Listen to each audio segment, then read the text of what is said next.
नमस्कार, आप सभी का हमारे चैनल जय गुरुदेव उत्तराखंड में हार्दिक स्वागत है। जैसा कि आप सबको विदित है, हमारे चैनल पर महाराज जी की अद्भुत कथाओं की श्रृंखलाओं का क्रम जारी है। तो आइए आपको लेकर चलते हैं आज की अद्भुत कथा की ओर। यह उस समय की घटना है जब गोरखपुर के डॉक्टर श्री सुरेश चंद्र मल्होत्रा जी आगरा में रहते थे। एक दिन आपके मित्र लक्ष्मी चंद जोशी जी आगरा में ही आपको महाराज जी के दर्शन करने के लिए ले गए। तो आप वहां खाली हाथी पहुंच गए। जैसे कि आप सबको पता है कि जब भी हम किसी से शिष्टाचार भेंट के लिए जाते हैं तो अवश्य भेंट स्वरूप हम कुछ ना कुछ वस्तु, फल आदि, मिठाई लेकर जाते हैं। तो जाने अनजाने उनसे भूलवश ऐसा हो गया, तो वो दर्शन करने के लिए महाराज जी के यहाँ पहुंच गए। तो महाराज जी आपको देखकर ही बोले, मिठाई खिला, हम मिठाई खाएंगे।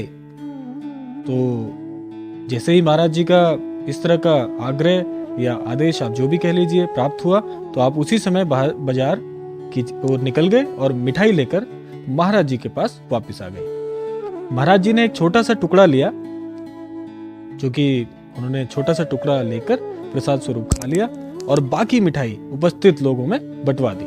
क्योंकि आप जानते हैं महाराज जी जहां अभी विराजमान होते हैं वहां पर भक्तों की संख्या क्रमशः बढ़ती चली जाती है। तो ऐसा हुआ तो महाराज जी ने मिठाई सब में बंटवा दी और छोटा सा टुकड़ा अपना ग्रहण कर लिया। इसके बाद मल्होत्रा जी ने मिठाई बंटवाने का कारण पूछ लिया कि महाराज जी ऐसी क्या बात है कि आप इतने आज खुश दिख रहे हैं, आप प्रसन्न दिख रहे हैं, तो आपने मिठाई आखिर क्यों बंटवाई। तो इस तरह उन्होंने जब प्रश्न किया तो महाराज जी ने बहुत ही चौंकाने वाला उनको उत्तर दिया। महाराज जी ने कहा कि तेरे यहाँ लड़का पैदा हुआ है। आपकी जो पत्नी थी वह गर्भ से थी और इन दिनों जब वे महाराज जी से मिलने आए हुए हैं तो इन दिनों में वह जो उनकी पत्नी थी वह अपने मायके में रह रही थी। तो महाराज जी से ऐसा प्रत्युत्तर उन्होंने बिल्कुल भी जो है सोचा नहीं था कि महाराज जी ऐसा कहेंगे। तो उन्होंने जैसे ही महाराज जी का उत्तर सुना तो बहुत चौंक गए। लेकिन आपको बच्चे की सूचना महाराज जी के कहने से पूर्व बिल्कुल भी नहीं थी। यानी कि आप समझ सकते हैं कि बिल्कुल उनकी अपेक्षा ऐसी नहीं थी और अपेक्षा के अनुरूप उनको उत्तर की भी ऐसी आशंका नहीं थी कि इस तरह का उत्तर मिल जाएगा। तो बहुत चौंक गए। तो उस समय महाराज जी की बात सुनकर चौंकने के बाद वो बहुत शांत हो गए, मौन रह गए।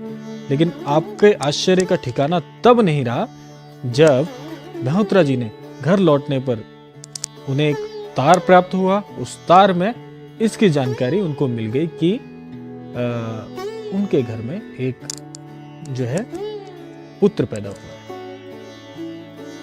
तो आज की ये कथा अवश्य ही आप सबको बहुत ही आश्चर्यचकित करने वाली होगी, ऐसी आशा करते हैं। क्योंकि महाराज जी जो है वह सबकी बात जानते हैं, सबके मन का हाल जानते हैं, सबकी स्थिति परिस्थिति के बारे में महाराज जी पहले से अवगत रहते हैं और महाराज जी को इस तरह आश्चर्यचकित करने के लिए ही जाना जाता है। तो आज की अद्भुत कथा आपको कैसी लगी अवश्य कमेंट बॉक्स में आप लिखिएगा। यदि आपको हमारा वीडियो पसंद आया तो कृपया हमारे चैनल को सब्सक्राइब भी कीजिएगा। तो आज की अद्भुत कथा में इतना ही। मिलते हैं आपसे अगली अद्भुत कथा में। तब तक के लिए जय श्री राम, जय गुरुदेव, जय उत्तराखंड।